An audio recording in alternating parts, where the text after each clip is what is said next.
Warm welcome, as I said, to you, Yeah. Masha. You come quite often to Sweden. Last time I saw was just last autumn in December when we. You're implying I come too often. Now, I think you should emigrate. I think you should. I think you should live here. Actually, we would need you. We bumped into each other at a train. You en route to Malmö, and now you're here again.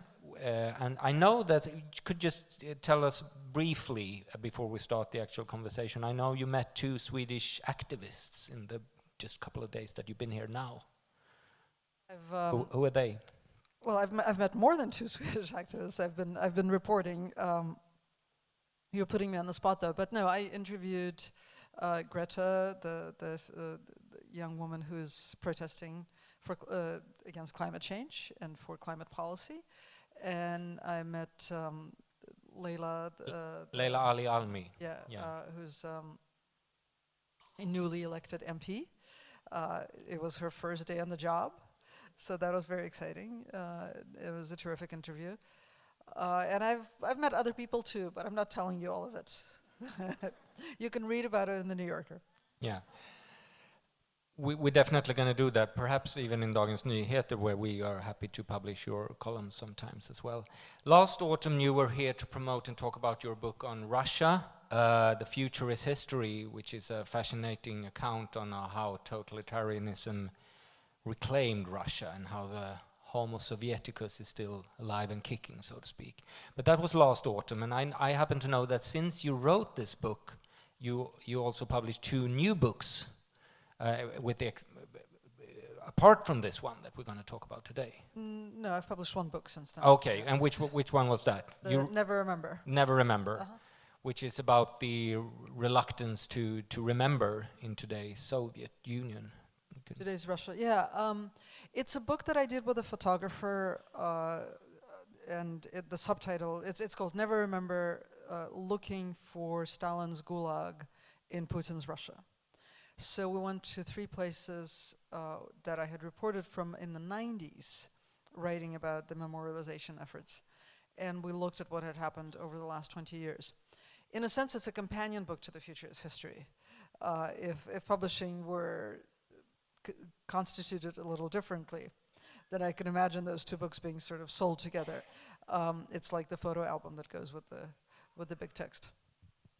And then there's also a new book. You haven't written two books, but there's also an old book out the recent years. No, it came out a couple of years ago. Okay, yeah. Which is called Where the Jews Aren't. Yeah, but it's also connected in some way to this one about the. It is a little bit, yeah. I mean, that book came out in 2015, I think, or 16. Yeah, it's a book about. Yeah, 2015. But I wrote it quite a few years before that. It's a book about Birobidzhan, which is the Jewish autonomous region in Russia. And it's kind of a rumination on the failure to create a place for the Jews in Russia. But it's also what really fascinated me about the Birobidzhan project and about autonomism as a movement was that autonomism, when it appeared in parallel to Zionism, seemed so much more rational. And I was fascinated with sort of tracing the story of that very reasonable argument that was posed in opposition to the utopian and crazy and irrational Zionist argument, and sort of looking at them 100 years later, and looking at how the rationality appears from today's point of view. Mm. So they're having done this just brief retrospect of the last year's production. You get the obvious impression that you're not lazy. You keep working. I work a bit, yeah. Yeah, that's good. That's kind of the impression I wanted to make here. So, thank you for my reputation. Tonight we're going to talk about and focus even further on this topic that you just touched upon here, and this is your latest book out in Swedish. That's right, anyway. But it was written quite a few years ago. The book is as old as my daughter, Ah. who was just texting to me about the political situation in the United States and how she's worried about the possibility that Trump will fire the special prosecutor. So yeah, it's been, I was actually breastfeeding her in my lap and typing the book at the same time. So it's been a while since I wrote it. So you wrote it like in 17 years ago. That's correct. Yeah. And I'm just going to make my personal presentation about this, called Ester and Ruzya, for those of you who cannot see it or haven't read the presentation for tonight's program. It's a story, personal story about your two grandmothers, Ester and Ruzya. And the complete title is How My Grandmothers Survived Hitler's War and Stalin's Peace. And it's weaving together the stories of two grandmothers as they lived through the turmoil and terror of the first half of the 20th century. And personally, I have to say it's a very powerful reading experience. Thank you. I mean, I shan't say it's the best book you've written, because you've written so many and they're all very good, but it's definitely up there, Masha. It's very powerful read. I can strongly recommend that you read it. It's people sometimes say that it's a non-fiction book as exciting as a novel, but I mean this goes way beyond what you could imagine in a novel, actually. What happens here? Tell us just very briefly what happens. What is it about? Well, the nice thing about nonfiction, of course, is that you can write about things as they actually happened, regardless of how unbelievable they are. It's. I mean, first of all, I'm really grateful to the Brombergs for bringing this book out. It's obviously an important book to me. And the way that this book happened was that I had left the Soviet Union when I was 14 years old with my parents. And then I came back as a correspondent 10 years later, and I sort of re-met my grandmothers. And I think that if I hadn't been separated from them for a decade, I probably wouldn't have found them as interesting. But I was getting their stories anew and in a very new way. And so there were certain things that I remembered from childhood, and there were certain things that they had never talked about when I was a child, until I started asking. So through the 90s, for a number of years, I interviewed them, and I got their stories. But my grandmothers are united not only by the fact that they're both my grandmothers, but they're also best friends. So my parents met as children. So there were these two women who had very closely intertwined lives, but very opposite lives, or at least that's how I thought. And the family mythology was that one of my grandmothers was this incredible rebel, and the other was a compromiser. And the book is really a book about the nature of collaboration.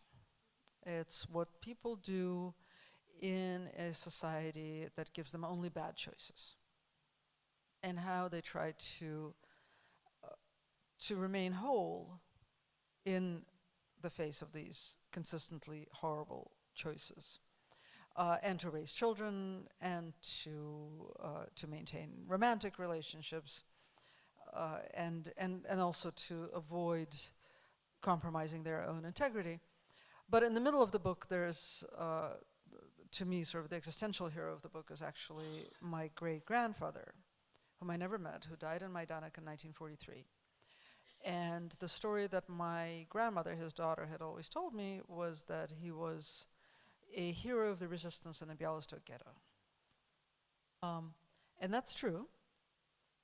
What she didn't mention, or she did, but kind of in a way that didn't signify. But when I went to Bialystok to research the book, I found out that he was also the de facto leader of the Judenrat in the Bialystok ghetto. So here was this man who played these two roles that seemed to us, in sort of our contemporary understanding of history, to be absolutely contradictory. And there's no better story that you can come up with to examine the issue of collaboration. than that. And so there's a chapter in the center of the book that deals with that and tries to unravel his motivation and how we can live with that knowledge. We're going to come back to him later, I think. I just thought that you might give us some kind of common platform to stand on here, just presenting your two grandmothers. Who were they, and where were they born, and how did their life come to be? So they were born in 1920 and 1923. So they were very much alive when this book was first written and published. They both died in the last 3 years. And one of them was born in Ukraine, in the Soviet Union, moved to Moscow when she was a small child, and was brought up in the Soviet Union in the 1920s and 30s. And the other was born in Bialystok, in a wealthy family, where she was an only child, and she was being groomed. Bialystok is in Poland, was and is now again in Poland. And she was being groomed to go to Israel when she grew up. Her father was a prominent member of the World Zionist Organization, and her mother was a Bundist, but she was going to acquiesce, and they were all going to move to Israel once she finished her studies. But she was born in 1923, so in 1939 she was still in high school when when the Soviet Union and Nazi Germany partitioned Poland, and she ended up in the Soviet Union. So she applied to a university in Moscow instead of going to Jerusalem University, where her tuition had already been paid, and moved to Moscow. And then both of her parents were arrested by the Soviets, and her mother was exiled to Siberia, and her father was not. Her father was released from jail by the Germans when they came into Bialystok in June 1941, and then, of course, re-interned in the ghetto a couple of weeks later. And my other grandmother, the one who grew up in the Soviet Union, she lost her husband in the war when my mother was just 2 months old, and she had been educated to be a history teacher, but she came to the conclusion that she couldn't work as a history teacher in the Soviet Union because that would involve lying all the time. So she chose to be a censor.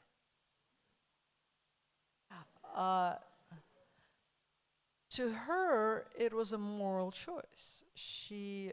But this talk about bad choices, right? Bad options. But she thought that censorship was a mechanical activity. Things were either allowed or not allowed. You crossed them out if they weren't allowed. There was a list of things. There was a register of things that couldn't be written about. Whereas teaching children was something that involved herself, right? She would have used her charm, her guiles, her body, her ability to be convincing to lie to children. That's very different to her from the job as a censor. So she was a censor, she was a member of the Communist Party, and I perceived her as someone who had always compromised. Whereas my other grandmother, when she ended up in Siberia during the war and the secret police tried to recruit her, she refused and risked her life, and it was all absolutely extraordinary. And so that was the family mythology. And of course, when I started researching it, it all turned out to be a little bit more complicated. In what way? Well, for one thing, I found out that my other grandmother, the rebel, had actually accepted a job with the secret police later. But here's what happened. She graduated from university in Moscow in 1948 at the height of Stalin's anti-Semitic campaign, and she couldn't get a job. And she couldn't stay on in graduate school either because of the anti-Semitic campaign. And so finally she gets a job as a Hebrew translator at the Jewish Anti-Fascist Committee. And some of you may know what the Jewish Anti-Fascist Committee was, but when she showed up for work, the place was sealed. Everyone had been arrested that morning.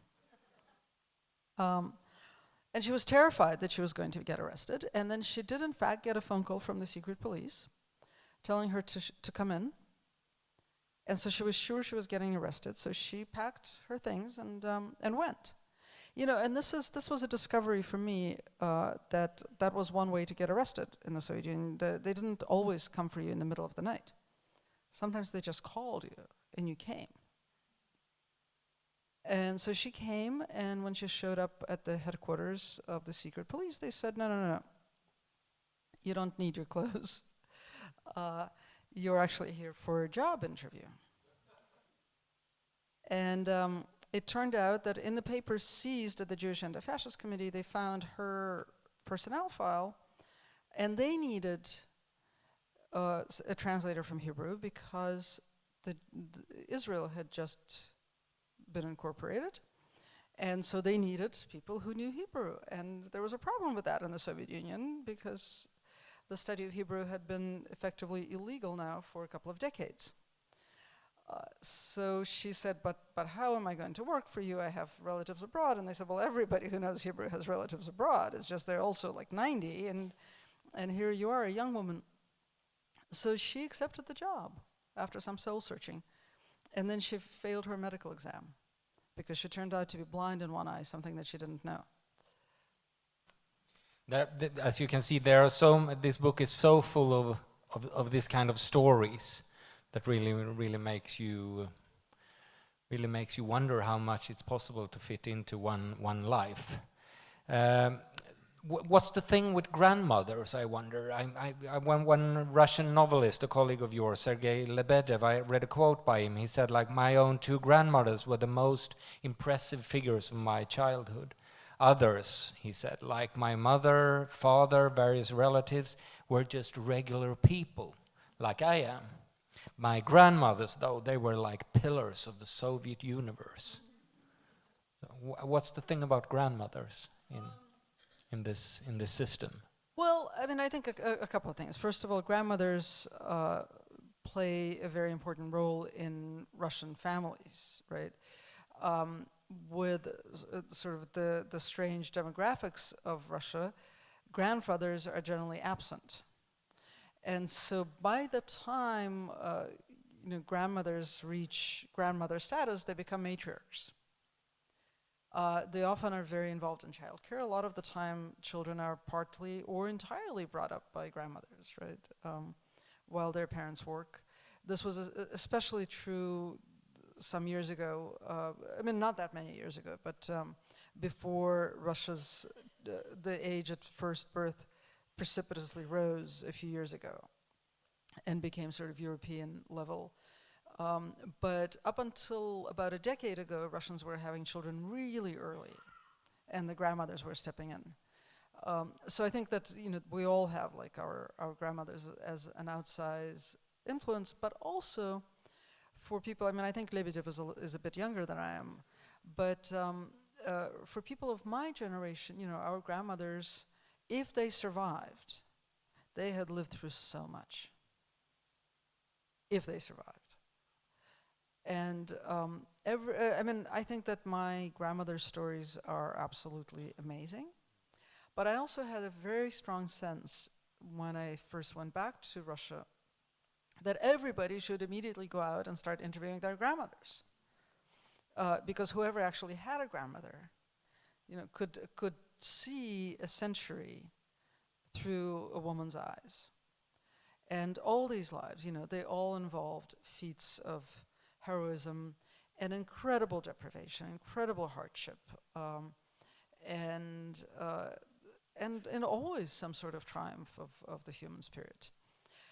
And when I was reporting The Future is History, which is centered around the lives of 4 people of a much younger generation, I knew I didn't, when I was choosing my characters, I had certain criteria, but family history was not one of my criteria, because I knew that whoever I chose was going to have some sort of extraordinary grandmother story. no matter what their other circumstances were. And that turned out to be exactly true. Every single one of those characters has an extraordinary family history that illustrates both sort of resilience and the just incredible violence of the Soviet system. It's also connected, of course, with the concept and the role of family in a society as the Soviet society. Could you describe why this was why the family was so important in a totalitarian system like the Soviet? So I think there are a couple of things. I think the family is important in any situation of hardship, right? I mean, with shortages and just an incredibly difficult daily life, unless you can rely on your kin, you're not going to survive. But on top of that, you have a political system that is intent on destroying every human being, right? In taking away their agency and taking away their integrity and taking away their sense of self. And one way, and possibly the most important way, to maintain a sense of one's self and a sense of private space and a sense of a place in the universe that is independent of this state that dominates everything, is to maintain family ties. And so there are a lot of things. I mean, the way that family functioned was in some ways almost automatic. If you had relatives and the relatives needed help, you didn't ask whether you'd ever met them before. You always opened your home to them. You know, and in some ways it's still the case. I mean, when I was living in Moscow up until a few years ago, a distant relative could call me from some other city and say, you know, my daughter is coming to Moscow to apply to university. Can she stay with you for 2 months? Yeah, of course. Can't say no. No. And also, this is tightly connected to another of the book's motives or themes, which is friendship. I mean, your two grandmothers, they become very close friends, and this is the only constant in life. I think you write at some occasion that empires fall, nations disappear, but a friend is still there. Yeah, I mean, Russians, as again, probably many of you know, have a very exalted view of friendship. And I think a lot of the things that I just said about family are also true about friends. It's your chosen family. And for me, I mean, in my experience, I think friends have become even more central than family. My friends in Moscow are still my reference point, even though we see each other now, with some of them a couple of times a year, and some of them I haven't seen in several years. And I think that was true for my grandmothers. They had a very strong sense of each other, but they also had a very strong sense of a small, constructed community, right? And this was, again, these were people whom you could always take for granted in the best sense of the word. Right? And I think that this is one of the greatest gifts that I was able to give my children, was that they grew up in a kind of friend community where their friends were my friends' children, and so they were always there. They didn't, you know, and that's how you grow up with a sense of foreverness, right? Which is something that either adulthood or emigration tends to take away, whichever comes first. So there's a lot about the small life, the life that is very close to you, within you, and it's about family, it's about friendship, but it's also about love. And there are some very tragic moments here. One of your grandmothers, she's very much in love with a young man, and it's a very tragic ending to this love story. Could you tell us about this? Even my grandfather. Yes. Yeah. Yeah. So my grandmother, my maternal grandmother, meets this young man in May of 1941. and he's beautiful, he is brilliant. They fall madly in love, and the war starts in June 1941. The war, the war that's referred to as the war in the Soviet Union, which is, of course, when Germany invaded the Soviet Union. And immediately their lives are thrown into disarray. Their parents leave Moscow. For a couple of months, they stay in Moscow alone. You know, these kind of kids who are in love. She's, I think, 21. He's 23. And then they're evacuated. He was in the military law academy, so he was actually exempt from going to the front. And then he decided to volunteer. So he left. She was going to go with him. They were going to. She knew German very well. So she was going to become an interpreter at the front. And then my great grandmother, her husband's mother, came to say goodbye to them. Took one look at her and said, "You're not going anywhere. You're pregnant," which is something that this young woman who was going to become my grandmother had not realized. And so she stayed and had a baby. And when the baby was 2 months old, she found out that her husband had been killed. Totally, I mean, with no use, so to speak. He was one of these totally that was sacrificed by Stalin's strategy in the war to just use people like. That's always the really difficult part about talking about the Soviet victory in World War II. It's something else that's exalted in Russia. It has become the foundational myth of contemporary Russia.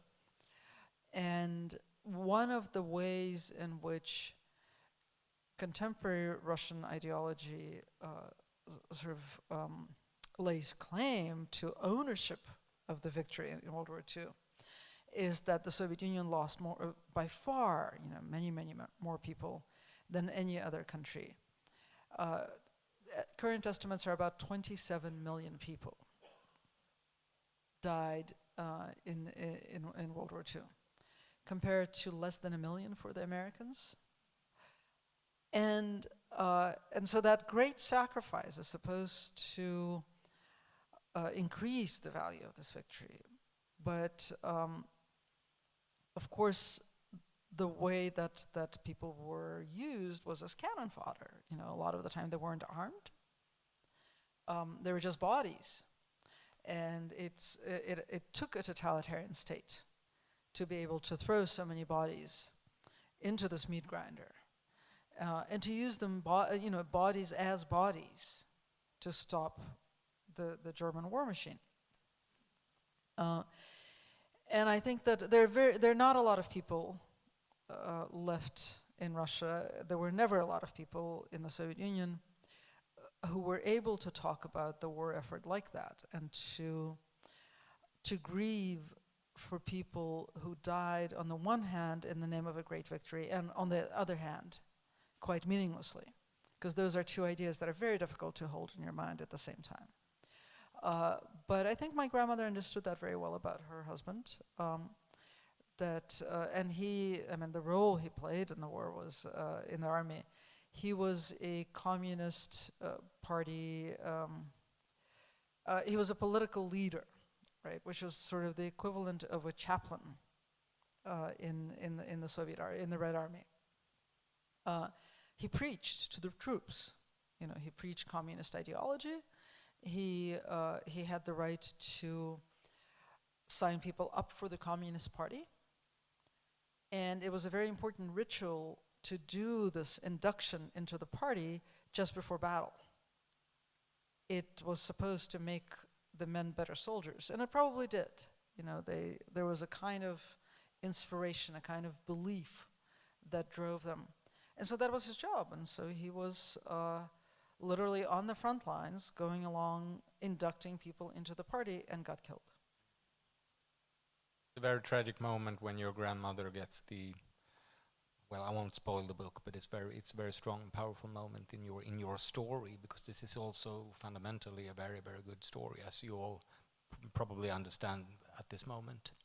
Let's return to the theme of the Jewish history in this book, because if you haven't concluded that yet, your grandmothers are Jewish, and one part of the story takes place in Białystok in Galicia, and where one of your grandmothers grow up or live. Yes, and between the First and Second World War, Białystok is an important Jewish cultural center. I think you write at some place that had been for 500 years, and at some point more than half of the city's population is Jewish. And how many Jews are left today? Well, when I was researching the book, I went to Białystok to work in the archives of the Białystok ghetto, and their archives keeper, he gave me what I needed to look at, and then I asked him, how many Jews still live in Białystok, and he said 1.5. And I said, well, how is that possible? And he said, well, one is Jewish, and the other one is married to a Catholic, and doesn't think of himself as Jewish. But there were survivors of the Białystok ghetto. My great-grandfather was not one of them, but there were, I think, 12.5 people who survived. Every single one of them wrote a memoir. So I had a lot of material, actually, to work with when I was writing this book. And because the book is old, this was particularly important because it was basically pre-internet that I was doing the research.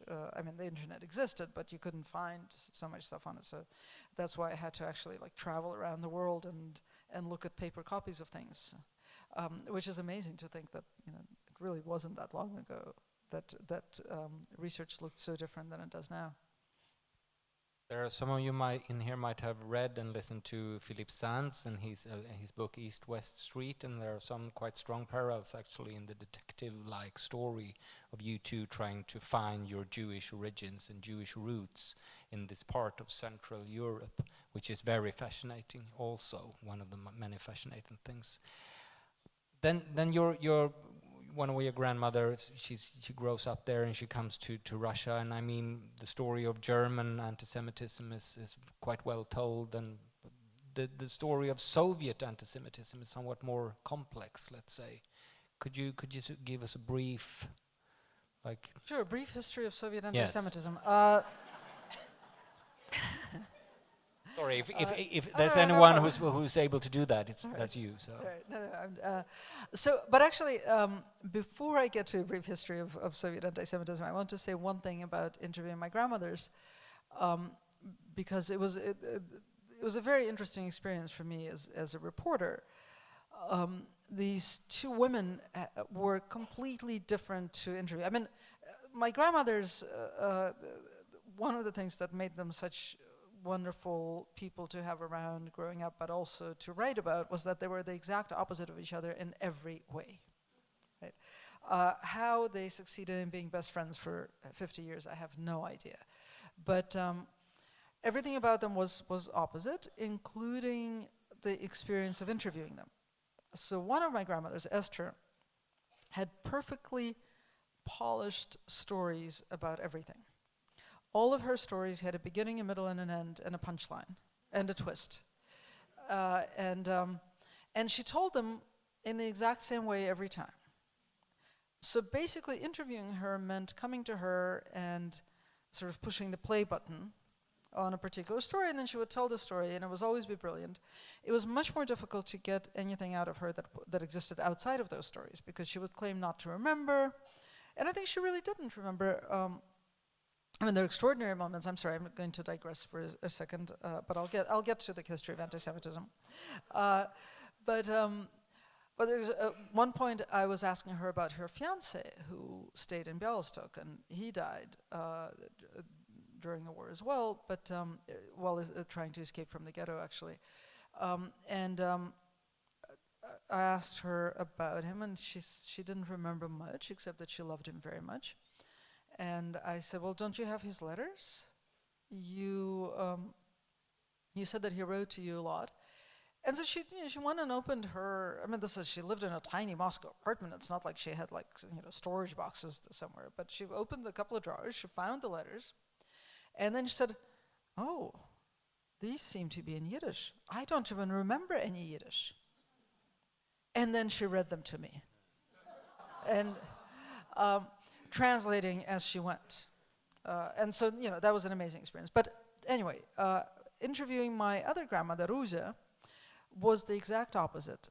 It's like every time I asked her about something, she would be returned to that time and place. And so every time she told the story a little bit differently. It's very unusual. Since then I've interviewed hundreds of other people, and it's much less normal to have this kind of interviewing experience. It's actually, I always feel very lucky when I find someone who has that way of telling their memory, who seems really to be transported and to be reliving it and remaking sense of it every time. So with Ruzya, it was much more interesting, much more challenging, because I was able to interview her about the same things over and over again and get more detail and get more meaning out of it. But all of this is by way of leading up to a story about my grandmother Esther and anti-Semitism. So the accepted way of thinking about Russian anti-Semitism was that, of course, before the revolution, there was the Pale of Settlement, there was codified and rather extreme oppression of the Jews. Very few Jews were allowed to live anywhere outside of the Pale of Settlement. Poverty was enforced in the Pale of Settlement. Jews weren't allowed to have to own land, to engage in agriculture. So there was very small to own any real estate. So there was small commerce. They were always very poor. And then the Bolsheviks came and liberated them, and there was this moment of Jewish emancipation and no anti-Semitism. And then, in a paradoxical way, but I think a meaningful way, World War II brought anti-Semitism back to the Soviet Union. And then after the war, there was Stalin's anti-cosmopolitan campaign that led to the entrenchment of state-enforced anti-Semitism that lasted up through the late 1980s. All of this is, broadly speaking, true, right? This is an accurate story. But so my grandmother, Esther, would always tell this story about what happened to her during the war by way of illustrating something. So in the story, she ends up in exile in Siberia. And she finds a job at a vodka factory. And it was interesting work. It was work that kept them alive. Interesting not in the sense that the work itself was interesting, but it was not. She was pouring vodka into bottles. But she was paid in vodka, which was interesting. And she was the youngest. All the people in the workplace were women, and she was the youngest of them. And she was strikingly beautiful, just absolutely amazingly beautiful. And so, just 19. So one day, one of the women brought her teenage son to work with her. And later she reported that she had asked him, who's the most beautiful of the women in our workplace? And he had named one of the women. And then she said, well, what about Tusia, Esther? And he said, well, I don't consider Jews. And then my grandmother would always say, and that was before there was anti-Semitism. That's a very telling story. And this also comes to, they handled this situation, or well, all Jews surviving, as you say, in Stalin's Soviet had to handle this in some way. And Some said about the writer Ilya Ehrenburg, for example, well, he was a coward, but he who wasn't a coward was killed.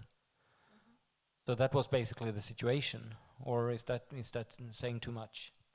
I think that's certainly one way of looking at it, and I think that that's. I mean, you know, these things are always difficult to prove empirically. You know, was everyone who wasn't a coward killed? Was everyone who killed not a coward? Well, that's definitely not true. Did some people just luck out of getting killed? I think that perhaps a more accurate way of putting it, and certainly what I really tried to get across in the book, and really actually to get across in both of these books, which are almost a generation apart, is that it is in the nature of the totalitarian regime to not allow anybody to not be implicated, right? Implicated, yeah. So, you know, we're used to thinking about horrible times in history as times that had their victims, their perpetrators, and their bystanders. That's the way that Nazi Germany has been analyzed. But of course, Nazi Germany had totalitarianism for only a dozen years. And the totalitarian regime actually doesn't want to allow anybody to be a bystander. You can be a victim or you can be a perpetrator. The one thing you cannot do is stand outside the system, you know, stand outside the crime that is constantly being committed. So I think that perhaps the saying, you know, that whoever was not a coward was killed, or that even the idea that you had a choice about collaboration is a little bit naive. It's a little bit wishful thinking. Most people were both victims and perpetrators, but never in equal measure. And no two people were equal to each other in the amount of culpability that they had. And the same, this situation also proves in a very direct way in the story of a great-grandfather. Some of you here in the audience might remember a discussion here at an event by Judisk Kultur this spring, when the Israeli sociologist Eva Illouz was here and gave a talk, let's call it that, about Hannah Arendt and her theory of the banality of evil and her view on the Judenrat. And your great-grandfather, he was directly involved in this. Could you just recapitulate his story and what you found out about him? Right. So, yeah, I found out that my great-grandfather was not just a member of the Judenrat in the Bialystok ghetto, but from what I could piece together, it's a de facto leader. It had the Judenrats were, generally speaking, constituted of people who were actual leaders in the Jewish communities where the ghettos were created. So in this particular case, there was a rabbi who was became almost a ceremonial leader, and then other people stepped in. My great-grandfather's job for most of the existence of the Bialystok ghetto was to make sure that there was food in the ghetto. That's what he was in charge of. And that's one of my fascinations in writing about history, has always been the time in between, right? Because history collapses events. We think of World War II as a single event. We think of the catastrophe as a single event. But there were years when people were living in ghettos. And for my great-grandfather, very clearly, from what I could piece together from the documentation, he measured his success by how long he could keep the ghetto going. The Bialystok ghetto was the second longest surviving ghetto in Poland. But of course, if he measured his success by how long he could keep the ghetto going, that also means that that was the amount of time that the Judenrat spent governing the ghetto on behalf of the Germans. Right? So again, in a totalitarian system, you are both a victim and a perpetrator at the same time. And the Judenrats, I think, in some ways illustrated that better than anything else. I can see how he conceived his role as carrying out his civic duty. He had been an elected official in Bialystok before the war. He was both a member of the city council and a member of the Jewish council. So I can see how he felt it was his personal responsibility to continue his role in government. But of course, this government was now doing the Germans' bidding. When I wrote the book, I very much shared this, the American Jewish community's view of Arendt's understanding of the Judenrats. I think I've become much smarter than, and certainly a much better reader of Arendt, and I think that it was completely misinterpreted. I think that what she was writing about was precisely the lack of choice in a totalitarian society, and the monstrosity that is created in a totalitarian society. She was not suggesting that Jews were culpable, but she was also saying that no one escapes responsibility. No one is not implicated. Still, there are some very difficult moral situation that your great-grandfather Jacob is confronted with. I mean, at one point he says he sees it this way, that we can make a death list because they are forced to make a list of the people who are going away from the ghetto. So he says we can make a death list, but we can also make a list of those 50,000 who will live. So that's the way he sees it and his responsibility. I'm sure that many people here have read about the death lists or considered the existence of the death lists.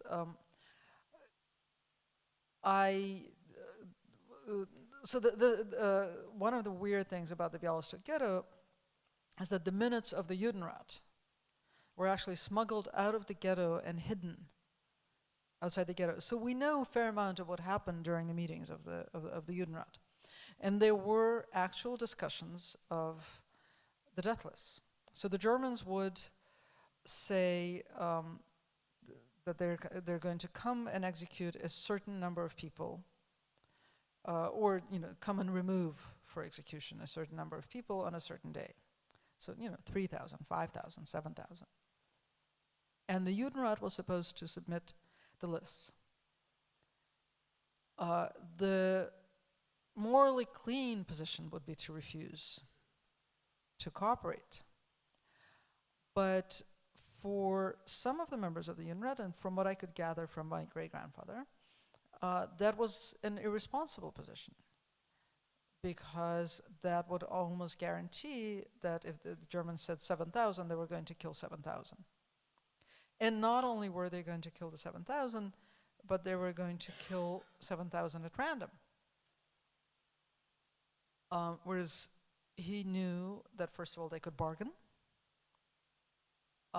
Can you bargain with the devil? Can you, is that possible? Well, if you're actually, staring at people who may or may not live past tomorrow, maybe it is your moral responsibility to bargain with the devil. And the other very pragmatic consideration, which again is probably not news to many of the people here, is that there were people who were very sick. There were people who didn't have long to live. And so there was a consideration of putting those people on the list. But, consider the moral import of that.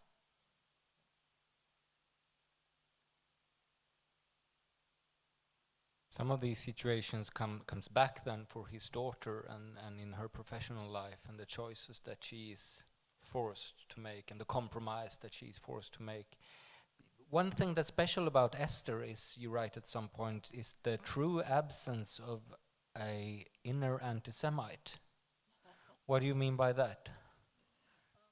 Well, I noticed it a lot in my grandmothers. As I said, they were each other's opposite in every way. And perhaps I'm wrong to attribute some of it to the difference in their upbringing. But I think that there were things that I observed in my maternal grandmother, who grew up in the Soviet Union, which was a strong inner anti-Semite, but also a strong fear. Just the sense that you always had to protect yourself from the world, and you always had to hide in order to protect yourself from the world, which was intimately tied to her sense of her own Jewishness. And Esther, who seemed entirely devoid of fear, and I attributed that to her having grown up not in a totalitarian society, but also who just really loved being Jewish and thought that she was incredibly lucky to be Jewish. And that was such a strange thing to be present when I was growing up in the Soviet Union. To have this one person in the world who seemed to just rejoice in being Jewish. Which, actually, someone asked me yesterday when I first confronted anti-Semitism. And the thing is, I remember perfectly well when it happened. I know exactly the day. It was September 1st, 1974. And it was my first day in first grade. And this boy asked me, "Are you Jewish?" And I said, "Yes." And he said, "Aren't you ashamed?" And I said, "I don't know, are you ashamed of being Russian?"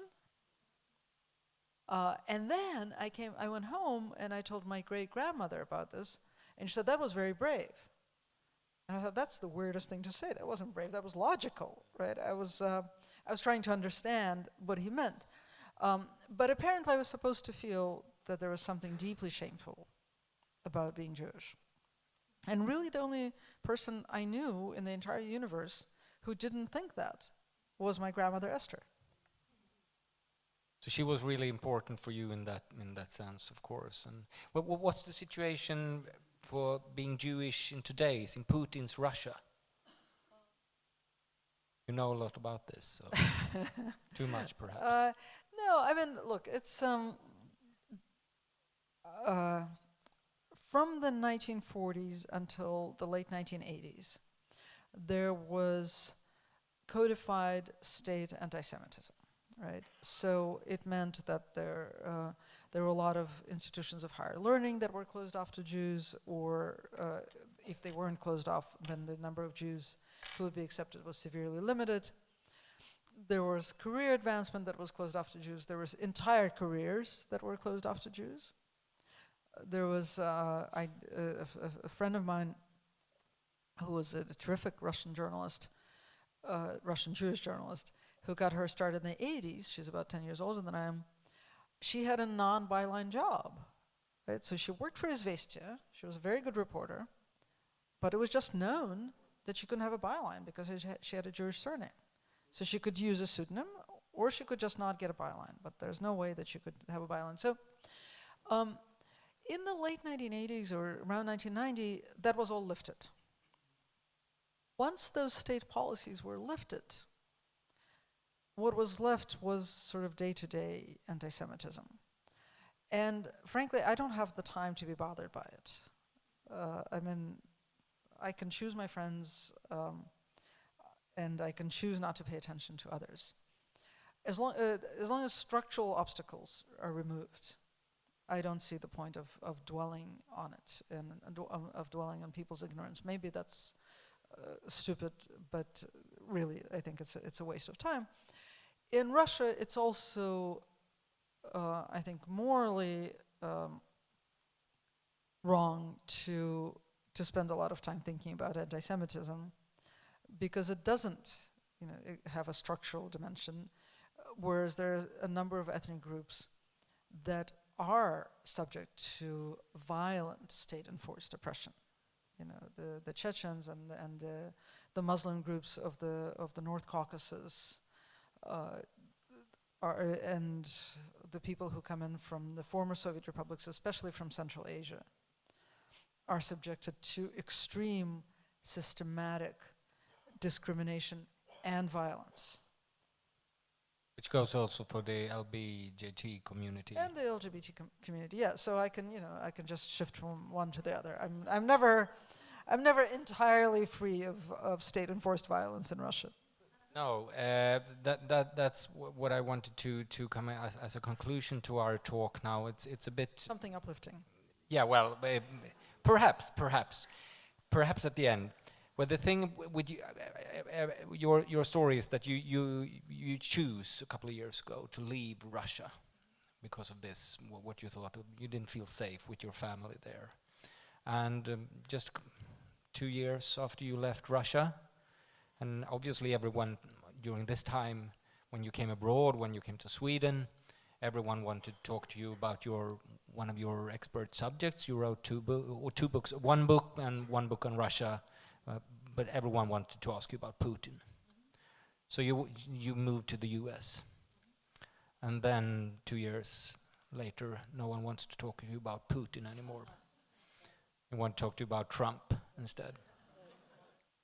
I mean, it's easy, right? I can just say all the same things. You're about like Trump. haunted. You're like haunted by these Either that or I authoritarian bring bad figures. luck, I don't know. Careful, Stockholm. Well, we perhaps have our share as well here in the last next weeks. No, but seriously, the night after the election of Trump in the U.S., you wrote a piece that was published in the New Yorker. The New York Review Yeah, of Books. sorry. It's okay. That was consisted in 6 advices on how to live in under an authoritarian regime. How come you wrote that? Well, I think I may have told you this anecdote before, but it's a funny publishing saga. So, like many Americans, I went to an election party that ended badly, and people sort of left without saying goodbye to each other and tried to disappear and pretend it never happened.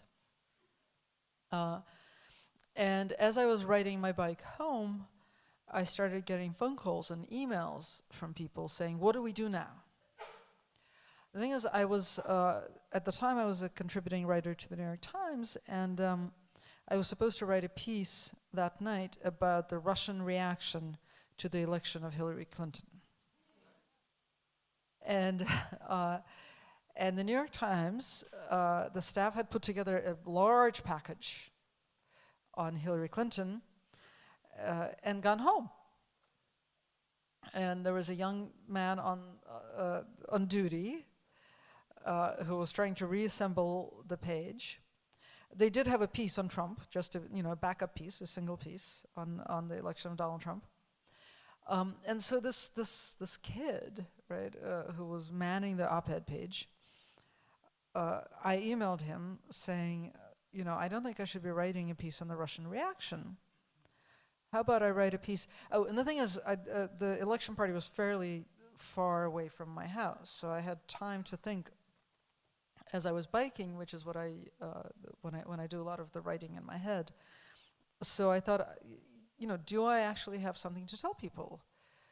It seems silly to ask me, what do we do now? Like, I fled one country. What am I going to tell people to flee this country to? And then I thought, well, maybe there are a few things that I do know from having lived in the Soviet Union, from having lived in Putin's Russia. Maybe I can tell people a few things that will be helpful. So by the time I got home, I wrote to this guy, I'd like to write a piece that I would probably call How to Survive an Autocracy. And he wrote back, and this is 1:30 in the morning, he wrote back saying, let's wait for the final results. And everybody knew the final results at this point. I said, I can make it contingent, but really, he said, no, let's not do it. I got really mad and wrote this piece and sent it to the New York Review of Books, which is a much smaller publication. And it was the most widely read piece they've ever published. It broke their website. It made me famous. It just, like, it was this complete breakthrough. But just to tell you that it's not a story about how stupid the New York Times is and how smart the New York Review of Books is. Because then Timothy Snyder read my piece and thought, okay, The American historian, by the way. the American Yeah. historian of the Holocaust, among other things, and thought, he's told me this. He thought, okay, I'm not being crazy, and I have something to say about this too, as a historian. So he wrote his own list, called 20 Lessons from the 20th Century, and he sent it to the New York Times. And the New York Times again said, nah. So then he sent it to the New York Review of Books, which said, but we already have Masha's piece, that's okay. So then he published it as a book, which spent 23 weeks on the New York Times bestseller list. This is the equivalent of Albert Bonniers förlag here in Sweden turning down Astrid Lindgren in first place. So. Oh, I didn't know that. Yeah, well, Really? they did actually. So Right. classic mistakes in publishing history. These are two other examples. When DN's reporter met you in your home in Harlem, in New York last year, you had completed this list with the 7th advice 1 year after Trump taking office. And this, do you remember which advice this was? I can refresh your memory. It was, you said that people should take the streets, that you should go out and meet other people. Right. Why is this so important in ages of authoritarian pressure? Well, for a couple of reasons. One is that I think that autocrats generally want you to feel helpless. I mean, I don't think I would call Trump an authoritarian, and I think he has totalitarian instincts, but he can't build a totalitarian regime, certainly no time soon in the United States, and that's a key difference between his circumstances and Putin's circumstances. But he's an autocrat, and autocrats don't want you to feel like you can do something.